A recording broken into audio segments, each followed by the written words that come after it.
Welcome to Movie Shortens. Follow us today to a 1986 American post-apocalyptic adventure drama film called Solar Babies. Before we start, be aware, there are spoilers. The movie is set in a post-apocalyptic future. The warden of an orphanage explains that children are brought there at a young age to be indoctrinated into the system. He remembers how the planet used to be, green with mighty oceans and flowing rivers. The Chukani people speak of a legend of a visitor from the heavens named Baudai, who will come to free the waters once again. A deaf kid named Daniel skates up to a hut and switches on the power. The lights flood an arena below, and two teams arrive, the Solar Babies and the Scorpions. A guy named Darstar also watches from above, holding an owl. The teams square up to each other and start to play. Inspector Grok is watching as the Solar Babies get the upper hand. Soon, the E-Police arrive, and Daniel calls out a warning. Everyone scatters as there is a warning of an orphanage perimeter violation, and they are all warned that they will be restrained. The Scorpions are later addressed by Grok. He admonishes them for being beaten by the other team, after they have been given extra training. Daniel is hiding in a cave when he has an accident and knocks off his headphones. Without them, he cannot hear. He walks on and discovers a glowing sphere amongst the rocks. He picks it up, and as he looks around, he realizes that he is starting to hear. He thanks the sphere, who tells him telepathically that its name is Baudai. As the Solar Babies return to the orphanage, they realize that they have lost their mascot, Daniel. Daniel has, meanwhile, returned and conceals Baudai in a trunk in his room. Daniel emerges and the others are glad to see him. Grok meets with the warden and demands to know why he allows them to go beyond the walls. Grok says that he wants them all punished, but when the warden questions who he saw, Grok only mentions the Solar Babies. The warden assures him that they will be punished. The leader of the Solar Babies, Jason, later tells the warden that it was the Scorpions who wanted to play in the outside arena. The warden explains that there are no rules outside, and so he cannot protect them out there. They need to stick with him to achieve a decent life grid. He sets them a digging punishment. Darstar is drawing a picture in the sand, and people gather around to see what he is doing. Ravens land on his arm, but then Gavial, the leader of the Scorpions, arrives and scares them away. Gavial then goes to meet Terra, but a guard calls him away. The Solar Babies arrive back in their club room complaining. Terra reads a passage from a book describing how the weather used to be. Suddenly, they all hear a noise like thunder.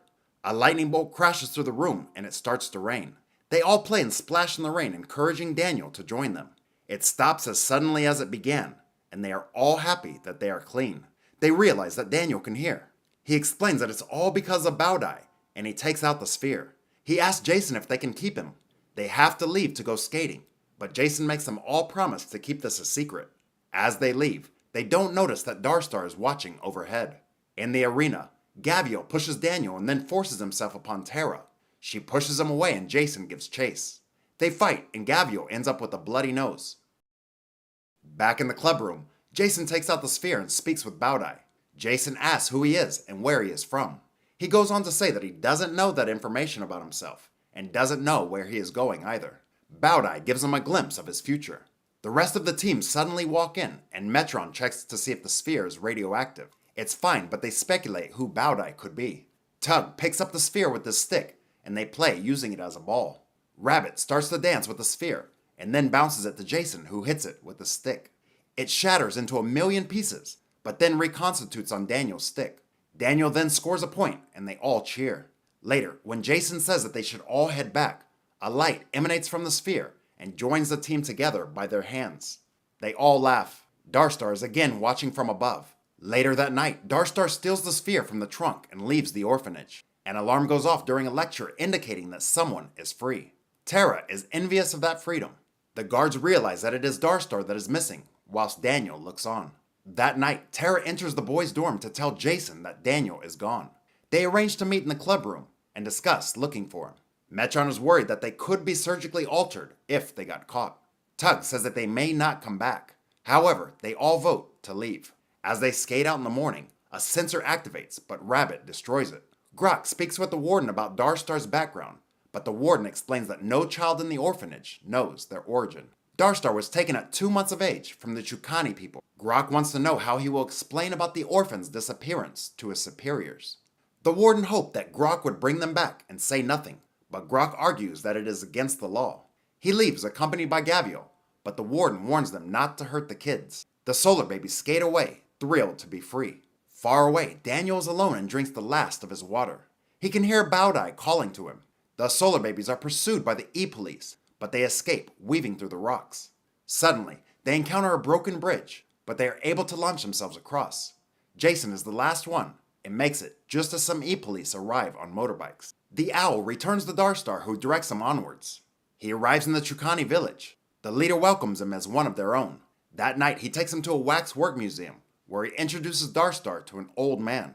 He shows him the sphere, and the old man says that it brought Darstar, not the other way around. He goes on to say that once the Protectorate knows that they have it, they will stop at nothing to get it. That night, Darstar is awakened by the Owl, just before the E-Police arrive to raid the village. The leader is captured and Gaviel shoots down the Owl. Daniel later arrives, closely followed by the solar babies. They decide to bury the Owl. The E-Police return to their base. The tribe leader is inside, being tortured. He admits to seeing the sphere of Londulas and tells Grok that Darstar has it. Grok employs a bounty hunter named Malice to help find the missing orphans. Grok asks Gaviel why he never told him about the sphere. Gaviel swears that he knew nothing about it, but Grok tortures him to be sure. The solar babies are eating when Rabbit notices some drawings on the cave around them. He says that they are of the eco-warriors fighting the Protectorate. One of the men in the paintings is wearing the same symbol that Terra has tattooed on her hand. The head scientist, Chandra, explains to Grok that the machine she created, the magnetron, creates a force almost equal to Earth's magnetic pole. He asks if it could destroy the sphere of Londulas. She is confident that it could. The solar babies arrive in a place called Tire Town. They enter in disguise.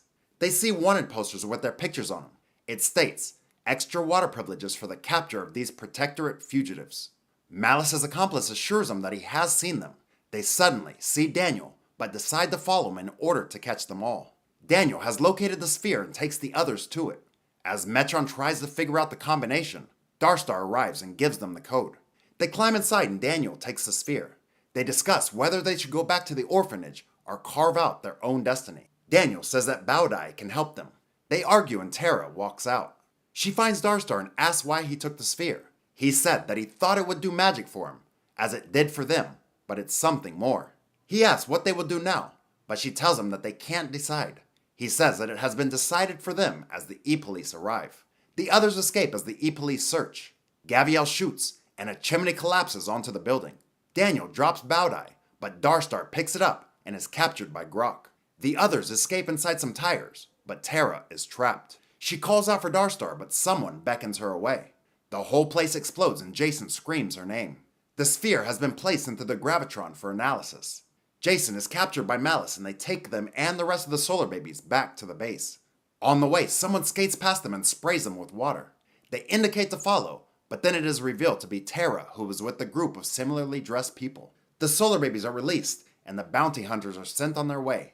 Terra takes them to her people, who have an abundance of water. They are introduced to her father, Greentree.